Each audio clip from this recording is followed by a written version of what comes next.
Many travelers dream of experiencing the beauty of Tanzania, from its stunning national parks to vibrant cultural sites. Yet the costs often seem overwhelming. But with Visit Tanzania for Less, exploring this East African gem on a budget is not only possible, but incredibly rewarding. Whether you're a solo backpacker, a volunteer, or just a budget-conscious traveler, we provide valuable insights and resources to make your journey unforgettable without breaking the bank. Book your trip now with just a $300 deposit and flexible monthly payments until your travel date.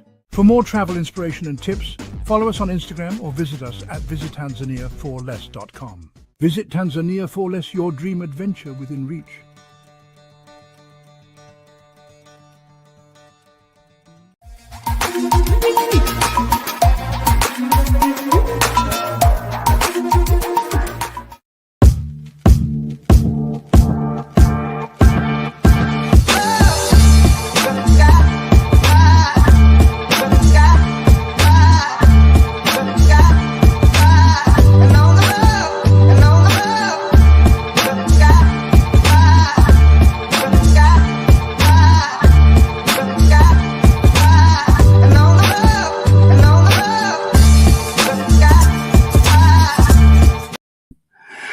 Good afternoon, Muskegon. It's August 14, 2026. Hi, my name is Gregory Roberts.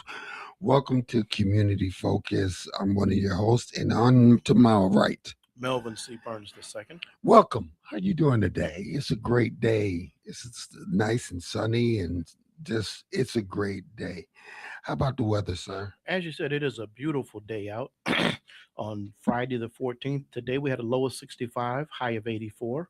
The sun is fighting its way through. Tomorrow we have a 75% chance of rain, low 68, high of 79. Sunday, 65% chance of rain, low 70, high of 81. The sun comes back in full force on Monday with a low of 63, high of 78. Tuesday, partly cloudy, low 67, high of 79. Next Wednesday, 70% chance of rain, low 65, high of 77. And next Thursday, the sun peeks its way through the clouds, low 59, high of 72. So I don't know about you, but those elections came through. Wow. Man, things are happening. You know, we like to sit down and analyze things. What's your big take? You know, I'm still working on it. I still think that people are upset with one party. Yeah, but they ain't too happy with the other. Yeah, I think that's a good assessment. You know, the primaries sometimes they don't tell us a whole lot because they tell us about each party. So I think your assessment is 100% on. Yeah. I think people are tired, but anyway, we talked about the weather. Yep. All right, let's get into the show. Who is our first guest? You want my 5 list? You want to wait till the end? Oh, yeah, 5 lists. Okay, all right. My 5. So my 5 list, as you all have gotten so used to anticipating, with 2 weeks to go till school starts, how about 5 things that parents can do to make sure they're getting ready for the school year? Number 1, adjust the sleep schedules for the kids and practice the morning ritual. Mm-hmm. Number 2, go over your school supplies list and create a workspace at home for homework. Number 3, talk about expectations and build some excitement for the school year. Number 4, read to your kids every day. Hopefully you've been doing that all summer, but if you haven't, you got 2 weeks to go. And let's start ratcheting down that screen time, getting ready for the school year. That's good. And number 5, if you can, the schools will have orientations. Go to the school, look at the classroom. If you're driving the kids to school, try a couple of routes, see how long it's going to take you to get there. So you're ready for that first day. And then, just work with the kids. If they're nervous, they're starting a new school, a new grade, just help them with that anxiety so they're ready to get the school year off on a good start. That's good, man. Especially with this construction, you better know where you're going. Better get you a route. The 6th thing I'm going to add to that list is parents, throw your belts away. Don't take him to school with you. Yeah, don't take the belts to school with you. You mean belts for their pants is what you're Yeah, talking about, right? nah, belts for their pants. Okay. Okay. Anyway, our guest today. All right. The guest I'm going to admit is a friend of mine, but he's a producer, director, writer, author from the city of Detroit. Yes.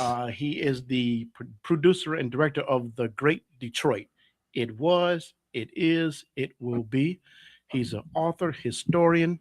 Will you join me in welcoming back to the program, Anthony Brogdon?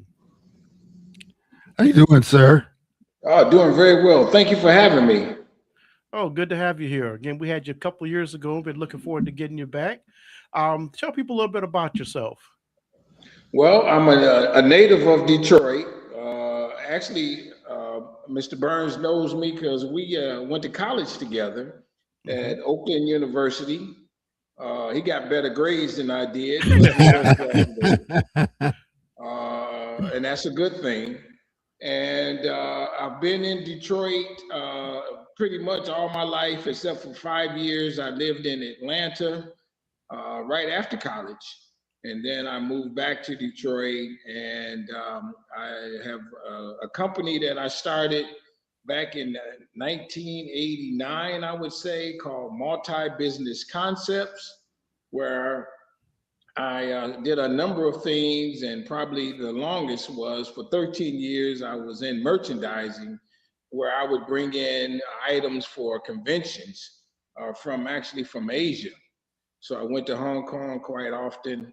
And then my passion for writing just broke through, and I've been doing that since probably about 2010, in some form or fashion, doing stage plays, a couple of documentaries, and writing books. Okay. So, what is The Great Detroit? Well, The Great Detroit is a documentary. I use the hashtag. Some say it's the finest documentary ever made about Detroit. Okay. I didn't say it. Someone sent that message to me. And it's 55 people telling the whole story, starting with how and why Detroit was founded, how it became a manufacturing powerhouse, the history of Motown, the landscape of the city with our riverfront and parks, Belle Isle. It talks about all the annual events that happen here. And then it ends with the plans for a brighter future by a Detroit entity called Detroit Future City. And so I think it's a good film, and I love it. It took me 3 years to do it. It first came out in 2011, and then I did a revision, no, 2011 when I started, and then I did a revision in 2017. And since then, it's toured to about 40 or more venues around the Metro Detroit area, including Grand Rapids at the Wealthy Theater, including in Toronto and London, England. Okay. Can you still hear us, Tony? Yes. Okay, we lost the little visual. Okay, There you go. we lost the visual. Now, one reason we have you on the program, other than this great film, is people get an opportunity kind of locally here to see The Great Detroit. You want to tell folks about that? Well, yes. When you talk about the program, this coming August 20th, there's a show in Holland at 12 noon, a screening of the film, and then also in Grand Rapids at their main libraries. And that's at 5:30 in Grand Rapids. And so they'll get to see the film in its entirety, 75 minutes. And then there's Q&A with me because I will be in attendance, yes. Anthony, I've been privileged to travel down to Detroit for years, and I've seen so much progress. Tell the people out there what Detroit is and what Detroit is not. Well, Detroit is a vibrant city. It is a city that has a rich history. In the 1950s, we were the fifth largest city in America. Had 1.8 million people living within our boundaries. It's a city known for cars and manufacturing, for music with Motown. It is known for the decline because we did hit a low in around the late 1990s, 2010s, but now it's known for the comeback. Okay. And as a result of that, people who come to the city are, in many respects, very surprised at the vibrancy that they see with the new construction and with the love of the people as we greet our neighbors in some form or fashion. Okay. Do you find people, like you're going to be in Holland and Grand Rapids, do you find people outside of Detroit are interested in the story of Detroit? I do. When it was in Toronto, it was sold out in Okay. a venue that probably held close to about 450 people. Wow. Where we even had to have a second show. Okay. And because at the time, and this is probably around 2015, 16, Detroit was getting hit pretty hard in the media. The comeback had not really been realized, and people were curious. A lot of people had heard of us because, again, of Motown and the cars. We're the car manufacturing capital of the world. But then I could think that decline really put us on the map from a negative perspective. And people were just interested to see, well, what is this anomaly of a city that, at one point was, again, one of the fifth largest in America. And I've long said it's probably in the top 4 or 5 most known U.S. cities across the world because of Mhm. the things that I mentioned. Okay. So what are some of the most common misperceptions you run across as you meet people today and you talk about Detroit and show your documentary? Well, probably understandably, and I say the reason why, and then I'll tell you what that is. At one point, we had 1.5 million people. We're at a population of about half of that. So we're about 700,000. So when you got 1.5 million, you got homes and apartments and so on and so forth, complexes where people live, and businesses and neighborhoods and things of that sort. So when you lose half of your population, there are a lot of vacant homes, boarded up buildings, and some of that still is today, but a lot of the homes have been torn down. And so now there's a lot of vacant land that people are now using for urban farming. Okay. So one of the things that, understandably to your question, it is and still has some of that blight, but it's slowly but surely going away. Okay. You talk about the comeback that's taking place. Talk to people who don't know what the comeback is, what it looks like, and what's happening in Detroit today. What a comeback looks like, oh man, I would say about 10 years or more ago, people began to invest in Detroit. Not just, people of white nationality, but Black people also. We had a more stable city government. We had a couple hiccups with the mayor, one in particular, and that stabilized. And then we have the infrastructure for things to continue to grow. And so as a result, we now have our first skyscraper. There is the Renaissance Center for many years, 50 years or so, was Michigan's largest and tallest building. It has been exceeded by the Hudson Place, which once was the location for Hudson's department store, which had closed many years ago. And then there's a lot of development, renovations of downtown office buildings and in neighborhoods and business districts. There's things like our riverfront has become nationally known as the #1 riverfront in America. We have a park right in the heart of downtown called Campus Martius that also has received awards for being one of the number one, urban parks in a city like of its sort. And so you see, I mean, they've cleaned up some alleys. I mean, this is amazing. There are alleys Mhm. downtown that they've cleaned up that are the entrance ways for restaurants and bars Yes. and various events to happen. So it just has taken almost a 360-degree turn, and people are now beginning to move into the city. Okay. New vitality, not just young, but old, middle-aged people are taking advantage of this new housing, and the prices are still relatively reasonable. How did you get people to buy into? And we want to thank people who took an interest in Detroit. But I remember going down there when there were buildings boarded up, or I remember you could shoot a cannon and not hit anyone, and I remember that blight. But now you go down to Detroit, there it's lively. People are walking from business to business, to home to home. Talk about that new change.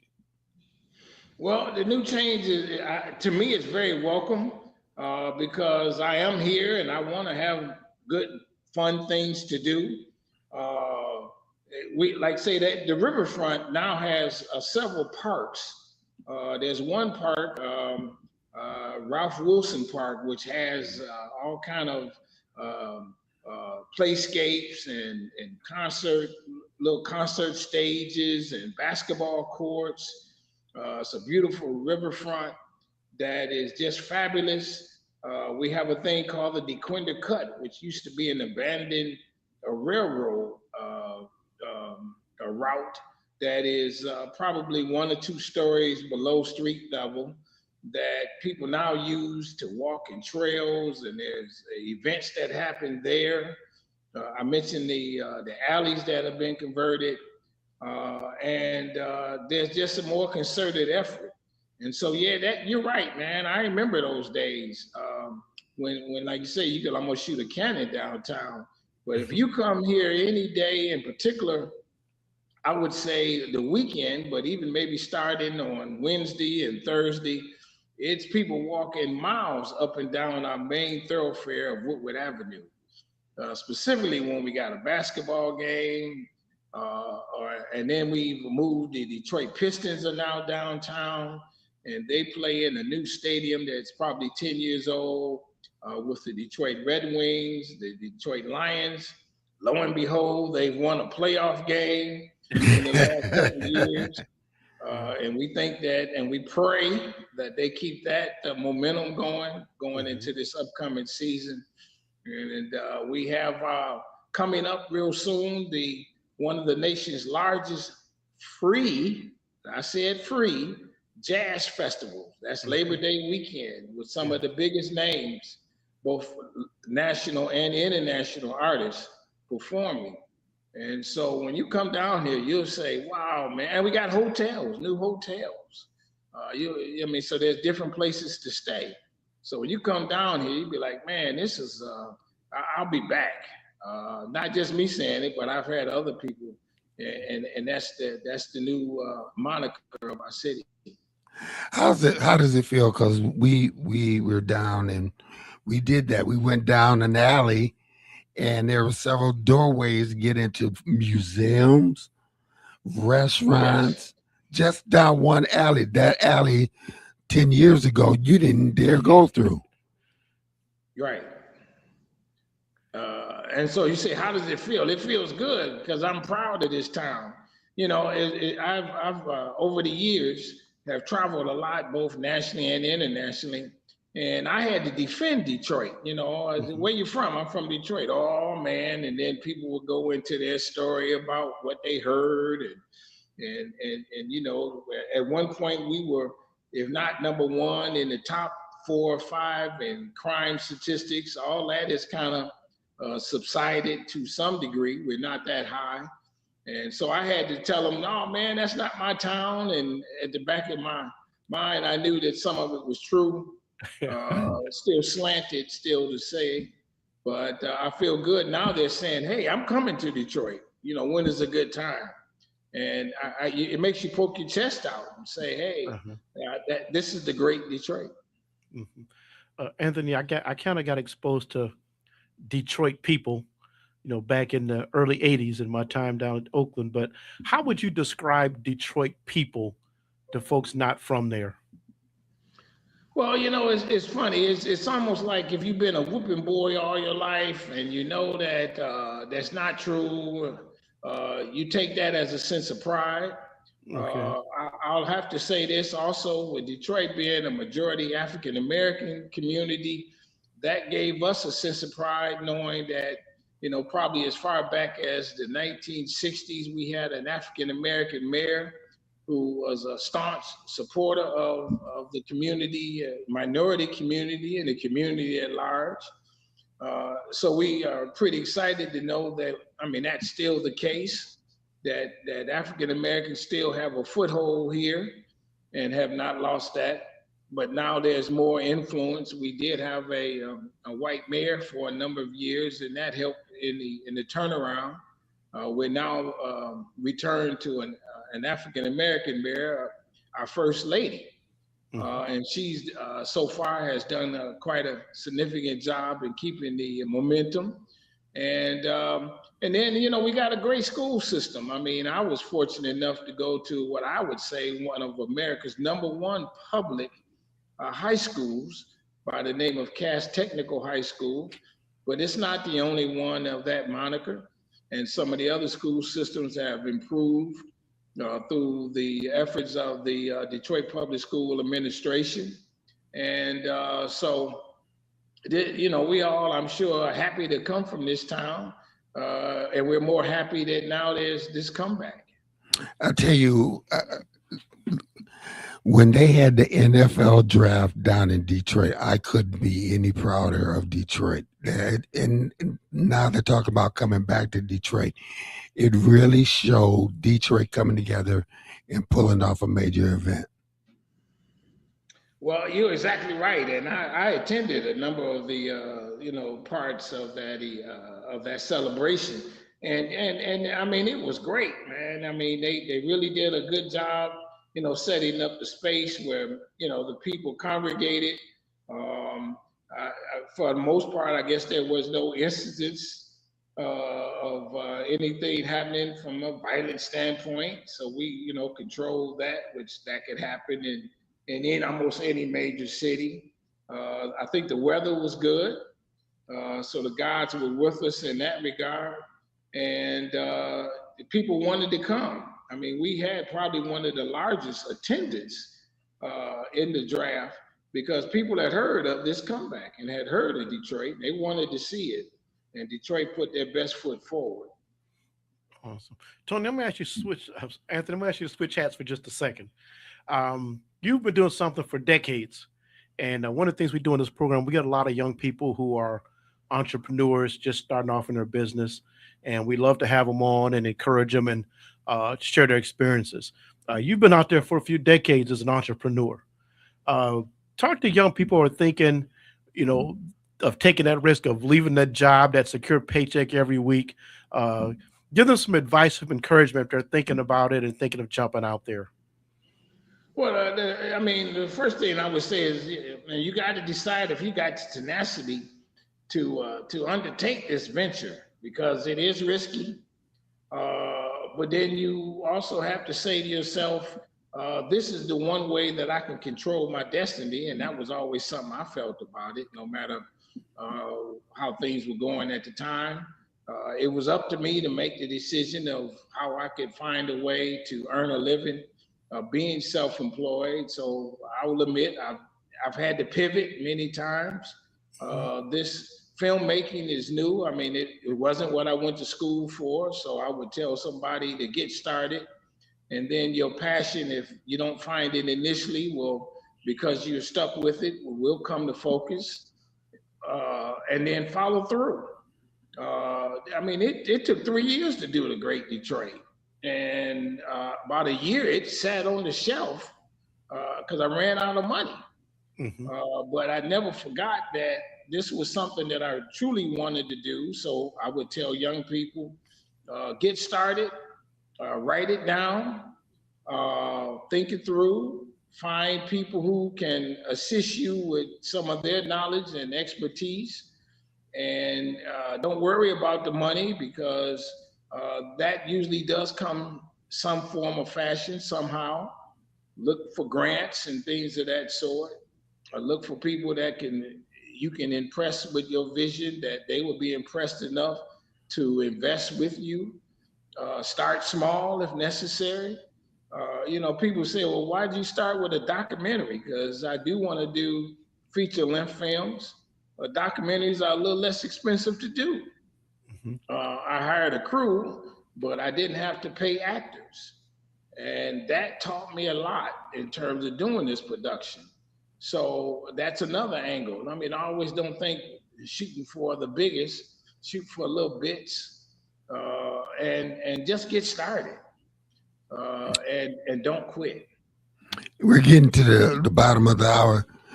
When talking to those 55 different Detroiters, was there a common theme that you found with those 55? Well, when I say 55 people, these are people in most instances that were the executive director of whatever entity they had that I wanted to have in the film. So, and they all had a love for Detroit, understandably. So, like for example, one of them is the guy who ran the Michigan Sports Hall of Fame. Another one was the gentleman who ran the Eastern Market, or another one was a lady who's a historian for Belle Isle. Another one was a guy whose father moved to Detroit to work in one of the automobile plants. And he talks about how that really made Detroit a great town and how it provided for his family.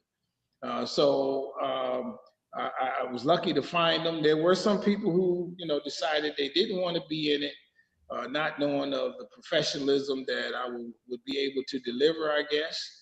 But then I found those who could replace that same type of talk. And yeah, all of them wanted to promote what they were doing and say something positive.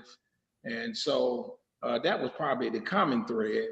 But I gotta admit, and I couldn't have been realistic if I didn't say a little bit about the decline in Detroit.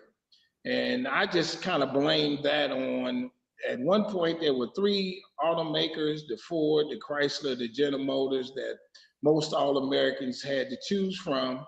And then the foreign car companies came on board, and so now we were choosing their cars, which led to a loss of business for the American car companies and jobs, and people started leaving Detroit. So I tell a little bit about that. I show a couple of the buildings that are blighted, but I don't say much on that regard because the film is The Great Detroit.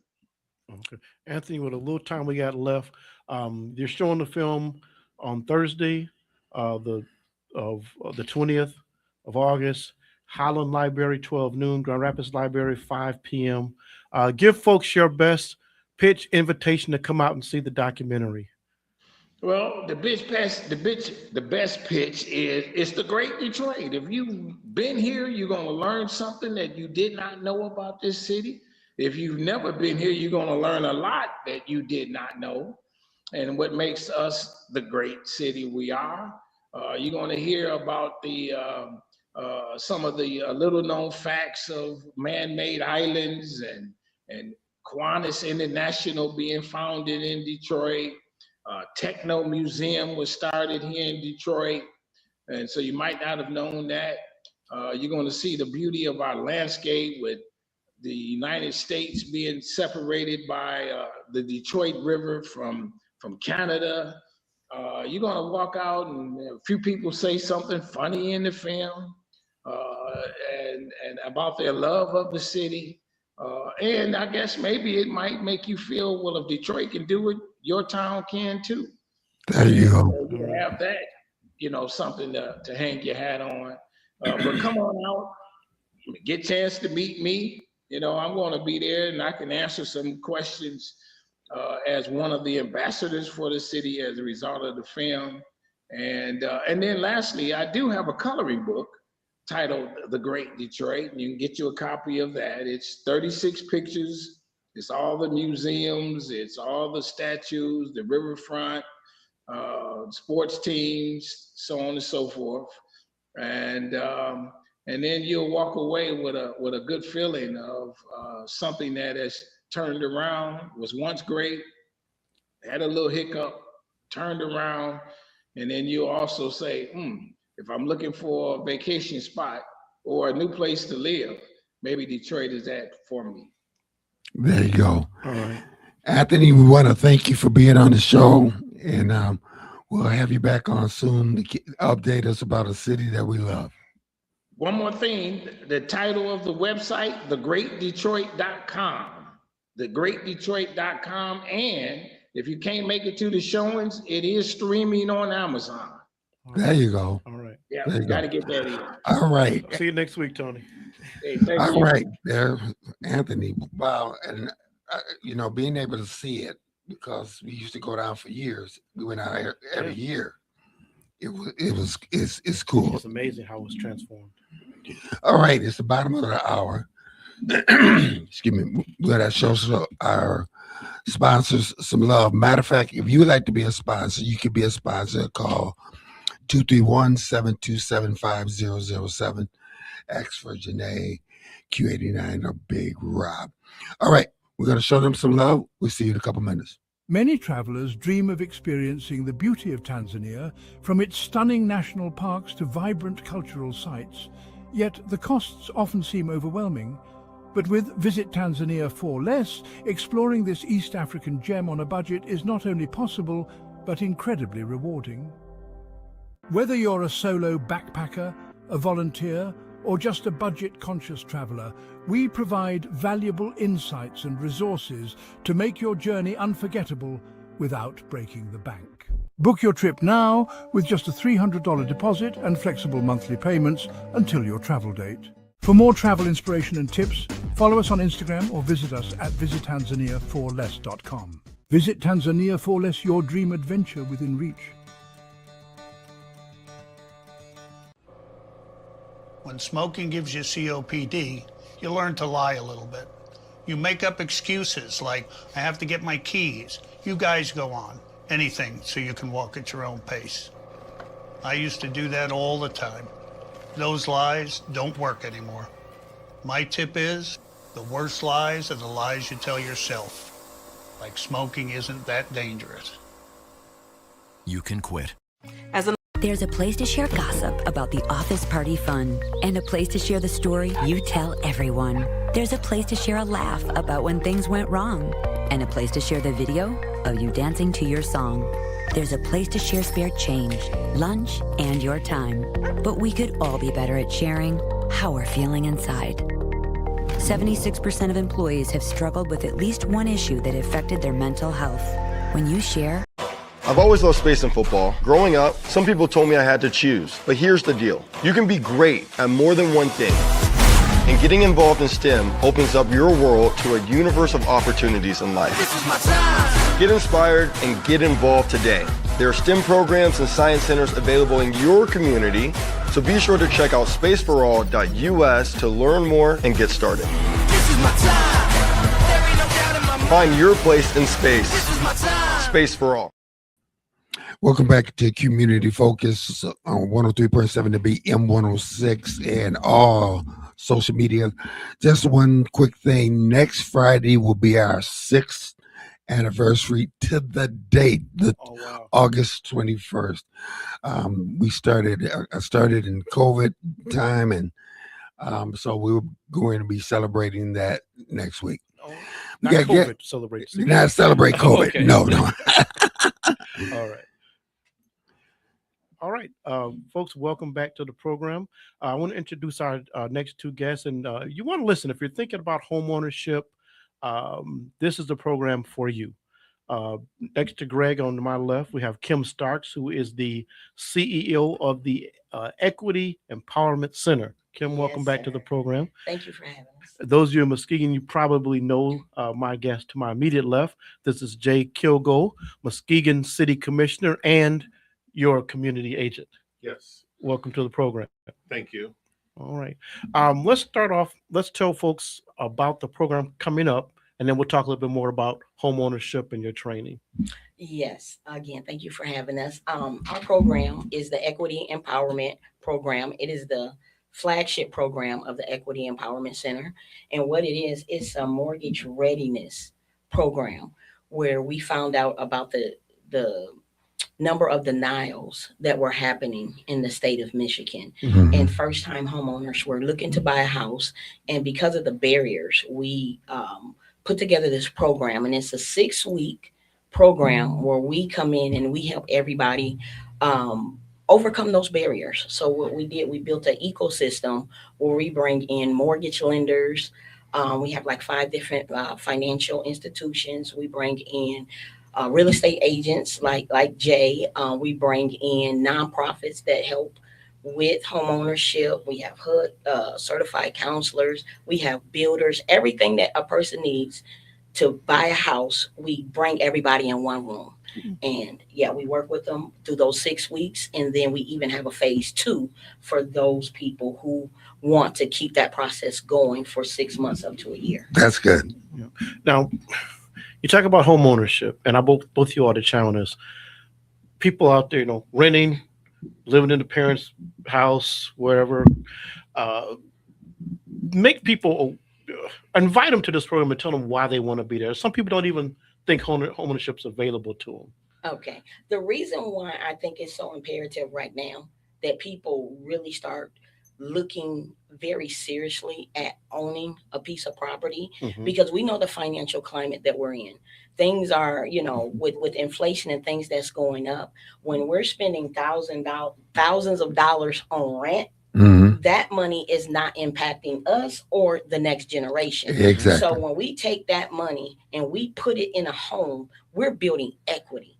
And I don't care where you're at right now. When I first bought my house, I was under 30. Now, I admit I lost my first house. That's why I love this program, because I became what you call house poor. And so I ended up having all my money go to a house. And so we can help people get over those barriers. But what it did teach me was home ownership was possible. And since then I have bought over 5 houses, and 4 of them I didn't have a mortgage. So when you get in the right rooms to get the right information, wealth building and economic impact becomes easier. The problem that most of us have, and I'm not gonna say most of us, I can't talk about everybody, but a problem that a lot of the community has, they just don't know the rules of the game. There you go. Teach people the rules of the game, because when you know the rules of the game, you can play the game a lot better. Talk a little bit about, especially our younger folks, because we ran into this with my daughter where they said, you are eligible for so much money, but they went out and hired a friend. The friend said you had to be in this district, and nobody knew what they were talking about. Well, tell them, people, why it's important that you got all the major players in a room to get that education. Okay, that is a great question. And first, can I take a moment to just thank our sponsors? Yes. Right now, because these are the people that's in the community that's helping us make this happen. We have the city of Muskegon. They, offer a down payment assistance. We got Lake Michigan Credit Union. We got Mercantile Bank. We have the Opportunity Resource Fund. We got the Livability Lab. I just didn't want to miss anybody. That's a Mercantile Bank. Okay. Yeah. So when you have all these different people in the room, different people have different programs. So somewhere in that process, you're going to see what tailored to you. Because one thing about the down payment assistance, it can be predicated on different areas, sometimes different zip codes where you move into. So that's why it's imperative that you get the right information from the right people. Because sometimes we'll listen to a friend like, girl, that ain't going to work. Don't go over there. I went over there. They didn't give me nothing. No. Come and hear it from the people who's offering these these type of program and these assistants. So don't listen to the hearsayers. That's good. It's 2 people that we're bringing in to just give their testimonies from last year. We had one person right now, she's building her dream home. We brought in one of the builders, Greg, who, came in and talked about building a home. They're the Wares, they're getting their dream home built right now. They came to the program just to get the information. They brought their sons. They said, we're doing generational wealth right now. And as a result, they're building their dream home. They already had a home. We have another person who was a veteran, right? He took the information because we do a maximize your income class, right? He took that information from maximize your income and destroy the debt. And this year, next week, he closes on his duplex. Awesome. So he made it so he won't even have to really disrupt his income. When he, instead of going to all that money going to pay rent, now he has a duplex. He's going to have a renter on the other side.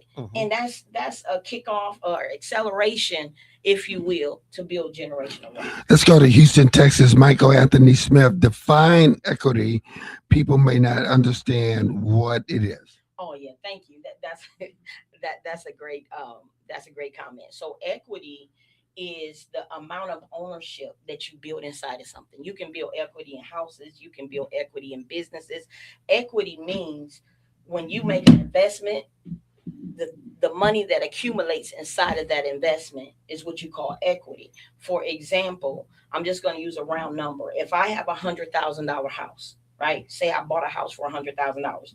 Say I've been in my house 5 years, and right now I bought it for $100,000, but I got my payments now have brought my balance down to $90,000.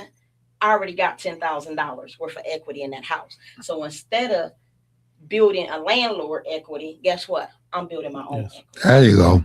Jay, let me ask you, jump in here. Talk, ideally, people walk in there and they got a bag of money and you just put them to a house and you go and close. Talk about why, from your perspective of a agent, programs like this are important. Yeah. So thank you, Melvin. That's a great question. Last night I was doing some research because a lot of times people will call me and ask me if I have any rentals or, hey, Jay, you got any rent to owns or land contracts? There just aren't a lot of land contracts out there right now. And I point them towards, some of the sites, HotPads or Zillow, that have the rentals on them. I said, you know what? I haven't gone and looked at rentals in a while because I don't really deal with rentals.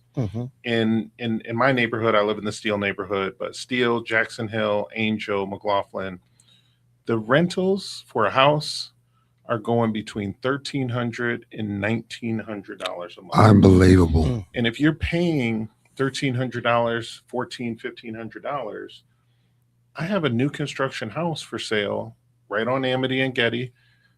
Somebody could buy a new construction house for $1,400 a month. So I would be building equity every month where I'm paying on my own house that I own versus paying, like she said, some landlord's mortgage and building up their equity. So I always say, talk to a professional, right? I don't want to drop names because I know I'm going to forget somebody, but the only Black broker in Muskegon County that we have, I'm a broker myself, but I don't own my own brokerage. But Terry Kitchen owns her own brokerage, right? TLK Realty, Raven Jackson, Chris Simpson. There's a lot of agents of color right here in our community that people could call. It's free. Real estate agents, real estate brokers don't have a retainer like a lawyer does. I could call up Miss Kitchen and say, I want to buy a house. She would take the time and talk to me. Somebody could call Jay Kilgo or any of these agents out here and say, I need to know the process. I need to learn the step-by-steps. That's why when I first met Kim and her coming into our community, we went to the city of Muskegon. We went to the community foundation. We're going everywhere trying to get her funding because no one else, since we lost the old Chodo that we have, Community and Compass, since we lost them, we don't have a go-to spot in Muskegon where people can say, I want to buy a house. I've been working at such and such for 10 years, and my income's steady every month, but I don't know where to start to buy a house.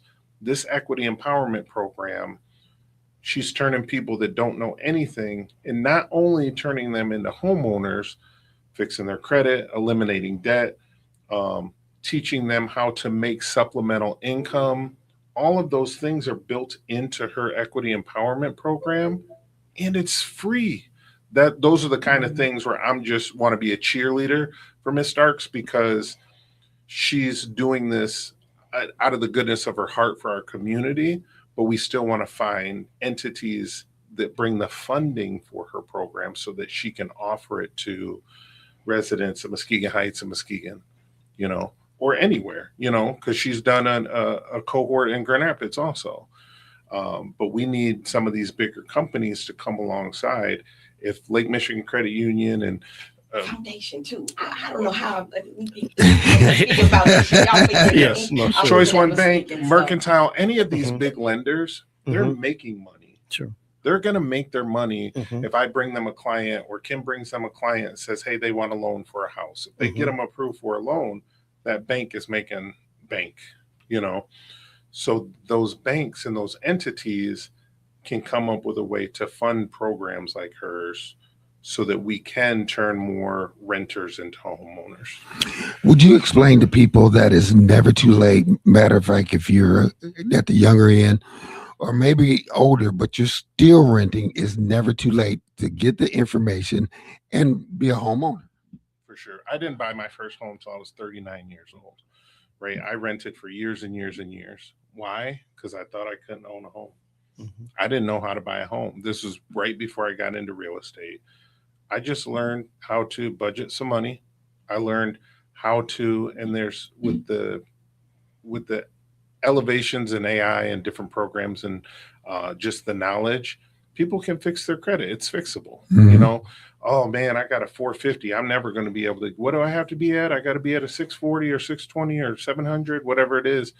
They don't think that they can get there. There's so many ways to fix your credit now also that aren't, that expensive. Right. So it definitely can be doable. One of the biggest things that these, for instance, right? You don't know me. You're the lender. We're going to call you Mr. Moneybags for right now, right? You have all the money. I come to you. I say, hey, I want to buy a house for me and my family. I need a loan. But you don't know Jay from anywhere.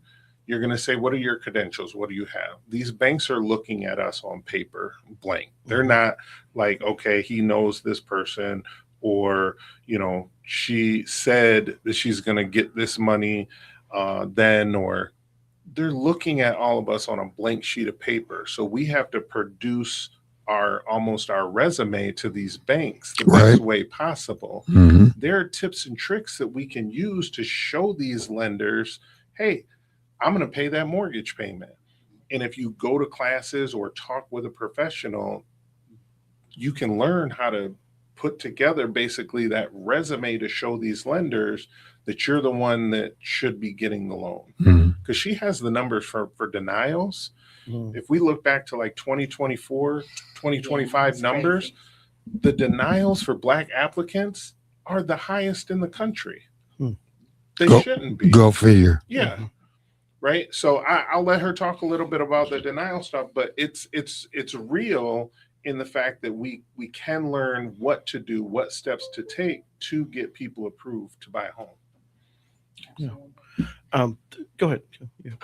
No, you said that, Jay, and we don't talk about negative things, but we've had two settlements in Muskegon and Muskegon Heights where people were redlined, which is something we thought ended decades ago. But when you talk about those numbers of people being turned down, that's major, which means there's something the banks have to do, but it's also something people need to do and information they need to have, even if you get turned down. Don't quit, don't give up, right? Yes. Get back in there. Yes. You talked earlier about people. I teach my nieces and nephews. They know my saying, "Don't nobody know nothing about listening to their friends." But talk they'll tell you. But talk a little bit about, again, people, the importance of getting accurate information and going to the right people. Things like your workshop. Oh yes, absolutely. Because like I mentioned before, different programs, their qualifications are different. Now, when we look at the down payment assistance, I'll just give you an example. One of Lake Michigan Credit Union down payment assistance is the Home Assistant Grant. Okay. That comes straight from Lake Michigan Credit Union. Some people will qualify for $10,000. Some people will qualify for $15,000. And it's predicated on your income. So if someone just says, "Hey, you're going to get 15,000," you don't necessarily know that because it might be 10,000, or the income may be too high and it's zero. So that's why you want to talk to the loan officers. Usually, we work with Mario and Couture. Yeah. I mean, they do a phenomenal job, and basically, they will give you the step by step on what you qualify for, what you need to do, what documents you need to have. Now, one of the reasons why we created this program, because sometimes people just get overwhelmed with that process. Sure. So our job and what our goal is to help you qualify before you even go. But now if you've been denied, please come. Don't give up. Right? Because we want to put you with the right agent.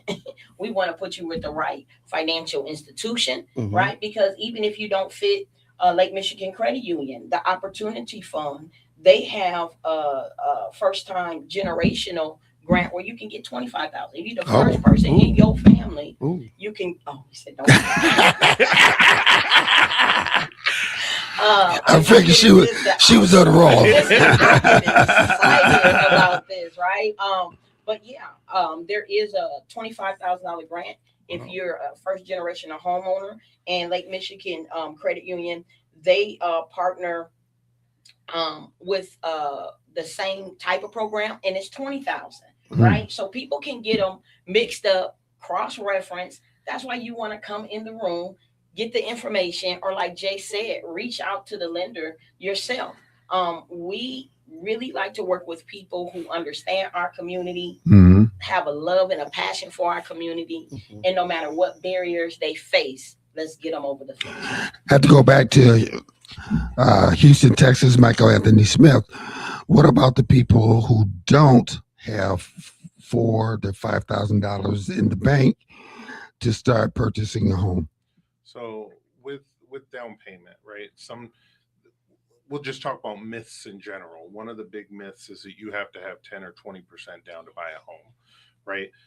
There are programs, FHA is 3.5%. So if I took a $100,000 house, I got to have $3,500, right? But that's just down payment. There's still other closing costs. Same thing, sit down with a professional or a loan officer to see how much. But some of these down payment assistance programs that are out here, they want you to have usually a minimum of $1,000 in reserves. Again, we're paying more than that for rent right now. Second thing is there are home buyers who, if they get with the right programs like the one Kim was talking about, they'll leave the title company with keys to their new house and a check because they're getting money back. Yes. So you just want to find the right programs. You don't necessarily have to have $4,000 or $5,000 to start to buy a home. Now, if I have, let's say I've saved up and I have $10,000, depending on where I want my house payment to be, it might be smart to put down more money. Or if I want to eliminate private mortgage insurance or PMI, I might want to put more money down so that I just have a lower house payment every month. So it's definitely a good thing to save money and to have a little nest egg that you use for buying a house, but you don't necessarily have to have that. Now, when does the program start? Because I know a lot of people have to call. They need to be in this class. Yes, it starts. Our kickoff is September 15th. That's a Tuesday. It's going to be at the Muskegon Community College in the Stevenson Center, room 2323. It kicks off at 6 o'clock. Every class is going to be on a Tuesday night from 6 to 8. And we have a graduation at the end. Oh. So, yeah, we make it big.